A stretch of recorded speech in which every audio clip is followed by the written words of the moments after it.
Caro Keraland présente Caro Coco Park, votre parc de loisirs et de détente. Jardin créole, toboggan géant, activités aquatiques et terrestres vous apporteront à la fois sensations, adrénaline et décontraction.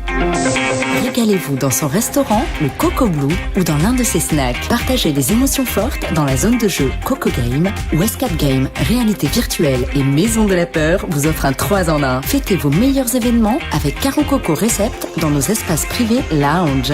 Séjournez chez Caro Coco Lodge, des hébergements de charme, proches de la plage ou du spa. Caro Keraland, le cœur de tous vos loisirs. Martinique Actualité. KMT vous prie de l'excuser pour les coupures que vous avez observées ces derniers jours. Il faut savoir que nous sommes particulièrement impactés par les nombreuses coupures de courant que l'on observe au quartier L'Ermitage à Fort-de-France. D'abord, parce que nous ne pouvons pas émettre. Ensuite, parce qu'on ne sait jamais à quel moment l'électricité va effectivement revenir. Il faudrait donc qu'un collaborateur soit là, à attendre, éventuellement la nuit, pour faire redémarrer les appareils. Par ailleurs, il arrive que ces appareils soient détériorés au moment où le courant revient. Puissent les employés d'EDF prendre bien conscience que, comme nous, de nombreuses petites entreprises qui constituent le tissu économique de la Martinique sont parfois mises en péril par les coupures d'électricité. Ce n'est pas comme simplement ne pas pouvoir allumer sa télé ou être obligé de boire de l'eau un peu moins froide. Non, là, il y va de l'existence même de ces entreprises. Par exemple, en ce qui nous concerne, pourquoi un annonceur publicitaire paierait sa publicité si, la télévision étant en panne, n'a pas pu diffuser son spot? Encore une fois, mille excuses à nos téléspectateurs et merci d'avance à l'EDF pour un avenir meilleur. Elle avait 71 ans et elle a beaucoup œuvré dans le secteur des cancers de la femme en Martinique. Cancer du sein, du col de l'utérus, des ovaires notamment. Elle a été également chef du service de gynécologie de la Maison de la Femme, de la Mère et de l'Enfant, la MFME. Le docteur Daniel Sainte-Rose est décédé. Elle laisse en héritage le nombreux personnel médical qu'elle a formé. L'intersyndicale composée de FO, la CSTM, la CDMT, qui représente les employés de Clean Building, va rencontrer la direction de la CIMAR. Il s'agit de débattre du sort des 45 employés de cette structure qui assure le nettoyage et l'entretien des immeubles de ce bailleur social. Ils sont menacés de licenciement depuis que la CIMAR a décidé de transférer une partie des tâches qu'ils effectuaient à ses propres concierges. Le Golden Lions s'est finalement incliné 1-0 face à la défense force de Trinidad et Tobago. Hier soir au stade Pierre-Aliquer dans le cadre de la Coupe des Caraïbes de football organisée par la CONCACAF. On a été surpris de voir à quel point les gradins du stade étaient peu garnis. Ce jeudi 31 août, la Co Digital accueillait un job dating organisé par le Caribbean Founders Institute, CFI, avec le soutien du Pôle emploi Martinique. Cette rencontre représentait l'un des aspects d'une collaboration entre le CFI et deux entreprises prêtes à recruter, La Silda et Fitness Park, dans le cadre d'une formation en alternance. Une approche préparée permet en effet aux candidats de gagner un temps précieux dans leur recherche d'entreprise d'accueil. Trouver une entreprise prête à recevoir des alternants peut, il est vrai, être difficile.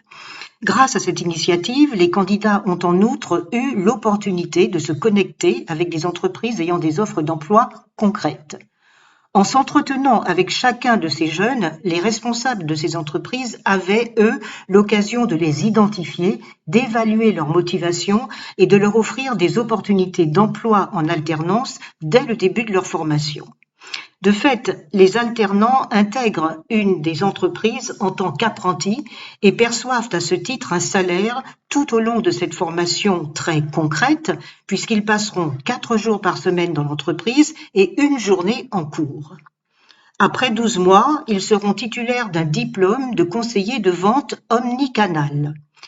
Notons que les deux entreprises participantes ont trouvé les différents profils des candidats très intéressants et sont prêtes à leur faire confiance, attendant d'eux le sérieux et l'aptitude à apprendre qui leur permettront d'être autonomes et efficaces dans l'accomplissement de leurs tâches. Des militaires ont pris le pouvoir au Gabon après avoir placé en résidence surveillée le président de la République, Ali Bongo, dont la famille est au pouvoir depuis 55 ans.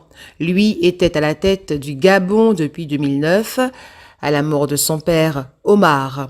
Le Gabon est un des pays les plus riches d'Afrique, quoique colonisé puis néocolonisé par la France. Il avait décidé d'adhérer au Commonwealth en juin 2022, accompagné en cela par le Togo. Cela signifie que l'influence française dans ces pays était déjà en forte régression. Il est surprenant que les commentateurs semblent délibérément ignorer cette réalité-là. À l'occasion de cette adhésion, Ali Bongo avait déclaré « De nombreuses opportunités s'offrent à nous sur le plan économique, diplomatique et culturel. C'est donc autant l'Angleterre que la France qui est impactée par la chute. » On est surpris d'observer que les commentateurs du coup d'État perpétré par les militaires n'évoquent pratiquement jamais cette réalité-là, une réalité qui rend les choses beaucoup plus complexes, surtout lorsque l'on observe le silence du gouvernement anglais.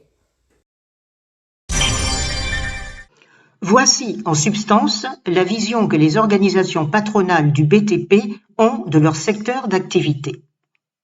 Au début de ce mois d'août, les organisations patronales du BTP et les organisations syndicales de salariés signaient un accord salarial de branche et s'engageaient à rentrer dans un processus de révision des conventions collectives, ouvriers et employés techniciens et agents de maîtrise du BTP. Cependant, les difficultés du secteur du BTP en Martinique restent bien présentes à cause notamment du faible niveau d'activité. Des centaines d'entreprises sont en crise, d'autant que d'autres problématiques plus structurelles leur rendent depuis longtemps la tâche difficile. En effet, les délais de règlement de la commande publique et de plusieurs autres secteurs sont exagérément longs et engendrent des difficultés d'autant plus graves que toutes ces instances ne versent jamais les intérêts moratoires dont elles sont pourtant redevables dès lors qu'elles paient en retard. Les problèmes de trésorerie ainsi engendrés sont parfois insurmontables pour les acteurs les plus fragiles. À cela s'ajoute l'irrégularité de la commande publique qui entraîne des périodes de sous-activité qui déstabilisent fortement le secteur. Les incertitudes sur les prévisions de lancement des chantiers rendent en outre impossible toute planification de la part des entreprises. Les délais sont en effet trop importants entre la remise des offres, l'attribution des marchés et le démarrage effectif des chantiers, alors que les prix de certaines fournitures et services restent très volatiles.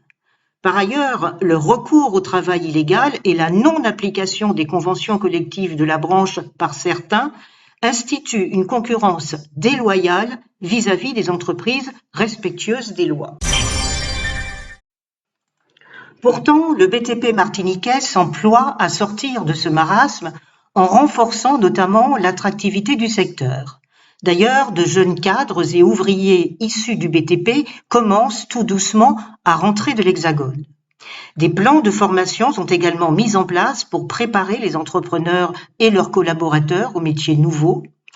Le secteur du BTP réclame aussi un soutien actif, effectif et régulier de la commande publique dans le cadre d'un plan opérationnel pluriannuel qui contribuera à pérenniser les entreprises locales grâce à un dialogue constructif permanent.